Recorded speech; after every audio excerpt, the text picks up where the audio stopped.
In February 2009, a woman walking her dog in Albuquerque, New Mexico, made a discovery that would uncover one of the most disturbing unsolved cases in the state's history. She found a human bone in the desert.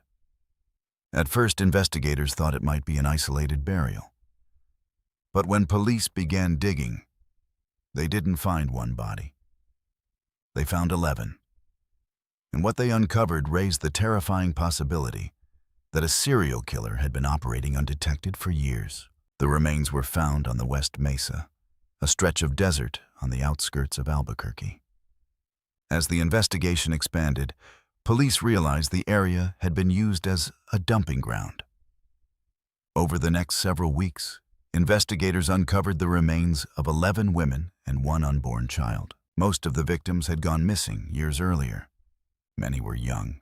Several were involved in vulnerable circumstances, including struggling with addiction or working in high-risk environments.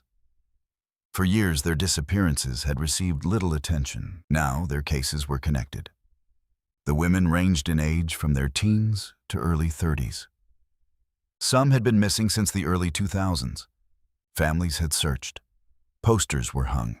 Reports were filed. But no answers came. When the remains were identified through DNA, families were finally given confirmation. But not justice. Police believed the women had been killed over a span of several years. The method suggested a single offender. Someone familiar with the area. Someone confident enough to return to the same desert repeatedly. Investigators quickly considered the possibility of a serial killer. The burial pattern was consistent. The location was remote but accessible. And the time span suggested someone who had been active for years without being caught. But despite extensive searches, no weapon was recovered. No definitive DNA profile tied to a suspect was announced publicly. And while multiple persons of interest were investigated, no arrests were made. The case also raised difficult questions. Some critics argued that because many of the victims were from marginalized communities, their disappearances were not prioritized early on. If connections had been made sooner, could lives have been saved? Law enforcement has denied any deliberate negligence, but the question still lingers. How does someone bury 11 victims in the same desert over years and never get caught? More than a decade later, the West Mesa case remains officially unsolved. Police continue to say the investigation is open. Occasional updates are released. But no suspect has ever been charged. Some believe the killer may have died. Others believe he may have moved. And some fear he may still be out there. The West Mesa bone collector case isn't just about the number of victims.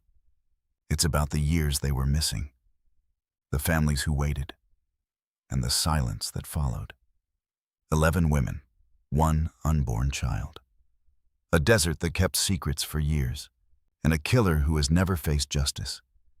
They thought it was one body. It wasn't. The West Mesa bone collector remains one of New Mexico's most haunting unsolved cases. And somewhere, someone knows what happened. If you want more real unsolved cases like this, subscribe, because some stories are still waiting for justice.